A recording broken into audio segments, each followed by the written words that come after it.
I'm excited because one of my favourite veggies is sitting on the bench today. The humble spud. Yes. Most versatile vegetable in the whole world. Certainly a favourite for a lot of people. And today we're going to do these beautiful little smashed potato pizzas. Top them with your kids' favourite toppings. Great way to get kids in the kitchen, get them creative, smashing it. I love it. All the different experiences with these. So the potatoes are the base of the pizza. That's it. You are a genius. Mate, thank you. How many spuds do you need? Actually, I think the potatoes are the genius part. Yeah. So around 750 to 800 grams of the spuds. These are a Carisma potato. I love them. They've got the riz, don't they? These spuds. They're really easy to cook with. You can boil them, cool them. Then you've got lovely options for, potato salad sitting in your fridge ready to go. And the beautiful part about cooked and cooled white potatoes like these Carisma potatoes is that the starches change and they produce resistant starch, which is really excellent for your gut health. So the studies actually show that even if you cook and cool your white potatoes and then heat them up again as we are doing, you still get all those benefits of the resistant starch. Oh, there you go. Which is cool. So spuds in the water, then bring these to the boil until they're tender. You want to pop a skewer in the middle, make sure they're lovely and soft, because the next stage will be letting them cool and then smashing them down. So they want to be soft enough to smash.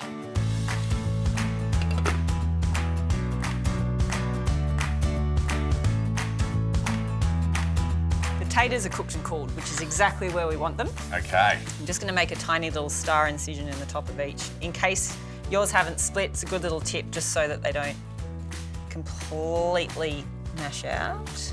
There we go. Nice. And because you want to think about your potatoes as obviously your pizza base, you want to make them thin enough so that they can still hold their toppings. So when you smash them, we're not turning them into nothing. You don't have to ask me twice. Yeah. So go in and just press them down so you can make a nice base and vessel for your pizza toppings. Okay. And hopefully we've got enough space on our tray. Yeah.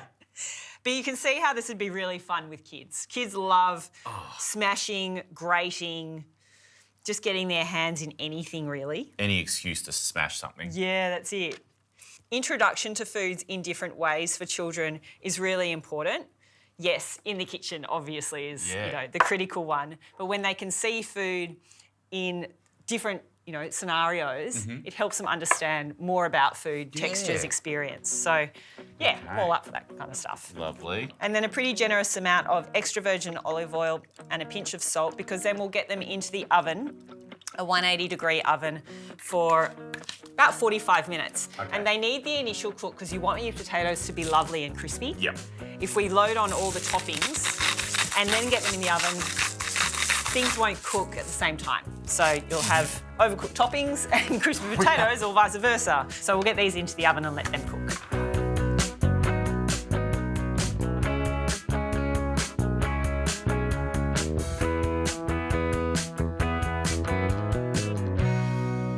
So this is the moment you have to just be really patient, because I don't want to turn these into pizzas. I just want to eat that potato right now. Both of us are like, let's get in.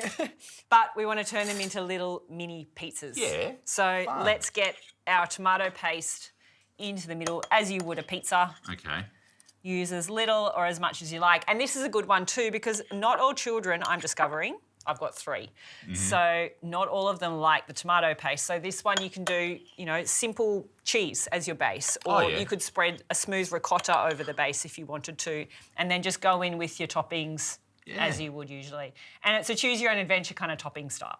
Great one for a Friday night or a Sunday afternoon. Totally agree. Yeah. I also love these for afternoon tea. It's a really nice way to get some good quality carbohydrates into your kids. So it's sort of a good one to set them up for the afternoon for a little bit more play before dinner rolls around. Yeah, nice one. A little bit of oregano on the top of each. Lovely.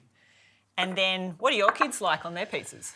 We're in a real Aussie pizza stage at the you? moment. So with the egg and the ham and the cheese, that's about Egg? Yeah, egg on a pizza. Really? Yeah. Hey, that'd actually make this very complete. That'd be nice, Carbs, actually. protein, You can do that. fats. Yeah. All right, you can start loading up. Okay. So I'm going to go with a few Kalamata olives because I love the saltiness. My youngest absolutely loves olives, so that's an easy way to get her eating these too. What about her favourite foods. a little bit of cheese on first for a little bit of glue? I love that. Yeah. The other thing too I think is really important about cooking with kids is that, say for instance, with your pizza toppings, introduce some new and other foods that they are not necessarily used to seeing next to pizza, and even just encourage a small piece of it. So maybe roasted capsicum, for example. Yeah. And that's a nice way to help the exposure of new foods to kids. That's a good idea. Which It's something that they encourages love. Yeah, exactly. Which encourages their confidence. Prosciutto for the adults for later, but you might have children that love prosciutto or some ham, so... I thought we were just going to have a charcuterie board. just while we're waiting for them to cook. And then we'll keep the oven at 180 and we'll get these potatoes back into the oven to cook for 15 minutes so those toppings melt and they're lovely and delicious when they come out.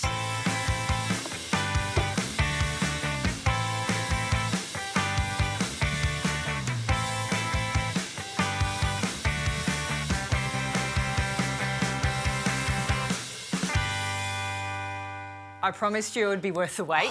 They look so good. Yeah, they do. Oh, let's decorate a few more. So, fresh basil if you like it. I personally love some fresh basil. Yeah, absolutely. And then we also have some lovely prosciutto. Ooh. Mate, I know how much you love your Adults only version. meats. But yeah, the kids could add anything else on top that they want. Yeah. Let's get some basil onto ours.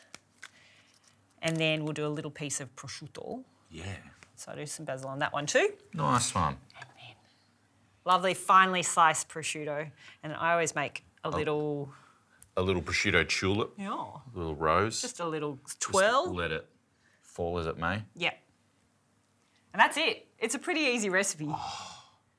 Anyone, honestly, we're talking about cooking for kids, but anyone would be pretty stoked on these. Would you? I'm salivating right now. I am stoked. They look so good. It's such an inventive way of that it gives you pizza vibes, but it's potato. Yeah. Yeah, a nice way to use veggies. Think about your humble potato a little differently and honestly satisfies everyone. Yeah. So if you pick them up one-handed, you can, but it's not like, we're not going to play that this is a traditional pizza, right? But you can go one-handed. The crispy potato is unbelievable. I just can't, it blows my mind we're using that as the base. I love it. And then you get the cheesy goodness, the basil, the sauce. Everything just works so well. It does, huh? This is just a ripper one for the kids. This is one I'm going to take home and cook with my boys. Yeah, nice. That's exactly what I wanted. It's a really fun way to get your kids in the kitchen and your adults too.